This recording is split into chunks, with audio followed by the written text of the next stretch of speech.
मुख्यमंत्री जी की बढ़ती हुई लोकप्रियता एकमात्र कारण है उनके ऊपर जो हमला हुआ है, जानलेवा हमला हुआ है। मैं 55 साल से राजनीति में हूं। पहली मुख्यमंत्री है जो हर रोज सैकड़ों लोगों से मिलती है, उनका मेमोरेंडम। दिल्ली की मुख्यमंत्री रेखा गुप्ता पर हुए हमले के बाद से तमाम सवाल तो खड़े हो ही रहे। इसके साथ ही सुरक्षा व्यवस्था को लेकर भी तमाम सवाल खड़े किए जा रहे हैं। ऐसे में सत्ता पक्ष और विपक्षी पार्टी के तमाम नेताओं की इस पर प्रतिक्रिया भी आई है, जिसमें उन्होंने इस घटना को गलत बताया है और उन्होंने ये भी कहा है कि एक महिला पर इस तरीके से हमला करना ठीक नहीं होता। हालांकि बीजेपी के कई नेताओं की प्रतिक्रिया इस पर सामने आई है। अब इस पर रामवीर सिंह भिदोड़ी क्या कह रहे हैं, ये जरा सुनिए। मुख्यमंत्री बिल्कुल स्वस्थ हैं, प्रसन्न हैं, मॉरल उनका बहुत हाई है और दिल्ली के लोगों की आज भी चिंता कर रही हैं। हम दिल्ली के सभी एमपी उनसे मिले। सबसे पहले उन्होंने हमसे यही सवाल किया कि आप लोगों के क्षेत्र के लिए जो दिल्ली सरकार ने बजट उपलब्ध कराया है, क्या सभी विकास के कार्य ठीक ठाक से आगे बढ़ रहे हैं? यदि कोई कठिनाई आ रही है तो उसकी जानकारी मुझे दीजिए। हमारे 2-3 एमपीज ने कुछ जानकारी उनको दी। उसी समय उन्होंने अधिकारियों से बातचीत की कि एमपीज मेरे पास बैठे हुए हैं और उनके सामने छोटी मोटी कठिनाई आ रही है, कृपया करके इनसे बात करके उसका समाधान करिए।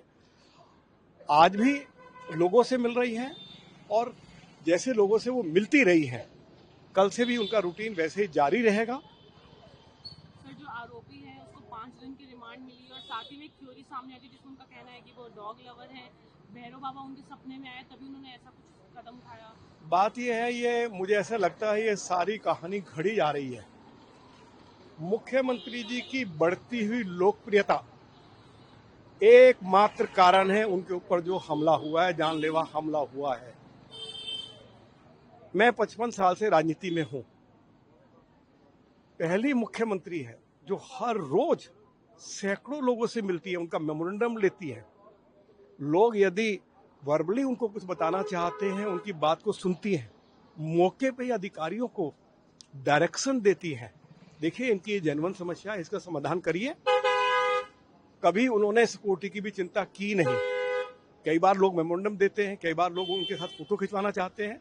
सिक्योरिटी के लोग बराबर आग्रह करते रहते हैं कि थोड़ा सा हमें सिक्योरिटी को सुरक्षा को लेकर चिंता है।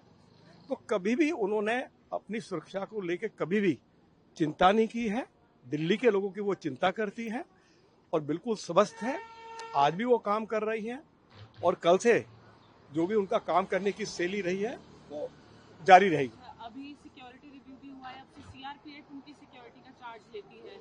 देखिए, ये फैसला तो मिनिस्ट्री ऑफ होम अफेयर्स को लेना है कि परिस्थितियों को देखते हुए दिल्ली की मुख्यमंत्री की सुरक्षा की व्यवस्था कैसी हो, ये तो गृह मंत्रालय को ये तय करना है और गृह मंत्रालय जो भी फैसला लेगा, जो भी निर्णय लेगा, वो ठीक ही होगा। रामवीर सिंह भिदोड़ी ने क्या कुछ कहा, हालांकि ये देखा जा रहा है कि जिस शख्स ने रेखा गुप्ता पर हमला किया, उस शख्स ने पहले रेखा गुप्ता के घर की रैकी की थी, पहले सब कुछ जाना था, उसके बाद उसने हमला किया। हालांकि पुलिस ने उसे हिरासत में ले लिया है और उससे पूछताछ की जा रही है कि आखिरकार उसने ऐसा क्यों किया और उसका मकसद क्या था।